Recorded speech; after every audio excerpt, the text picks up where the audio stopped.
Viewers আসসালামু আলাইকুম। পবিত্র জুমা মুবারকের শুভেচ্ছা। আজকে দৈনিক প্রতিদিন বাংলাদেশ 10 জানুয়ারিতে প্রকাশিত বসুন্ধরা গ্রুপে বিভিন্ন পদে নিয়োগ বিজ্ঞপ্তি প্রকাশ পেয়েছে এবং আবেদন করতে পারবেন 20 জানুয়ারি 2025 পর্যন্ত।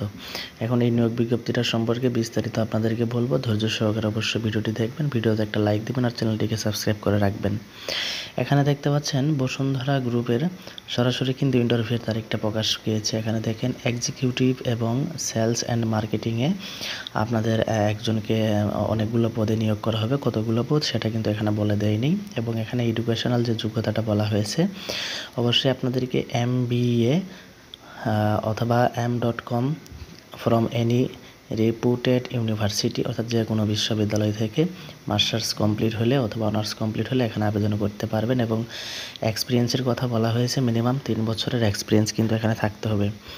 এবং দ্বিতীয় যে পদটার কথা বলা হয়েছে সেটা হচ্ছে আপনাদের এখানে এক্সিকিউটিভ ফ্রন্ট ডেস্ক অর্থাৎ ডেস্কে আপনাদেরকে এক্সিকিউটিভ হিসেবে থাকতে হবে।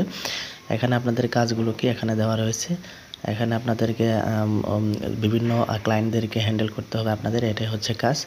আর এই পদে আপনাদের যোগ্যতাটার কথা বলা হয়েছে ব্যাচেলর ডিগ্রি লাগবে, যে কোনো বিশ্ববিদ্যালয় থেকে স্নাতক লাগবে। তারপরে ফ্রেশ ক্যান্ডিডেট অবশ্যই অ্যাপ্লাই করতে পারবেন।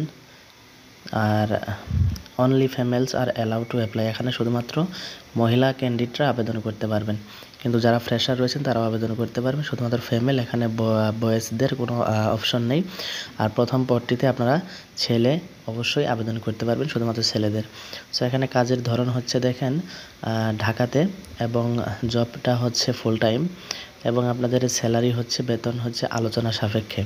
সো যারা আবেদন করতে চাচ্ছেন কিভাবে আবেদন করবেন এখানে বলা রয়েছে দেখেন, please apply with a complete CV along with recent photograph addressing to HR division or mail to this ahr.ewpd@bgc-bd.com এই ঠিকানায় আপনাদেরকে মেইল করতে হবে আপনাদের সিভিটা। ওকে, এবং মেইল করার লাস্ট ডেট হচ্ছে 20 জানুয়ারি 2025। সো ভিউয়ার্স আজকে এ পর্যন্তই, দেখাবো পরবর্তী কোনো ভিডিও নিয়ে। ভালো থাকবেন, সুস্থ থাকবেন, আল্লাহ হাফেজ।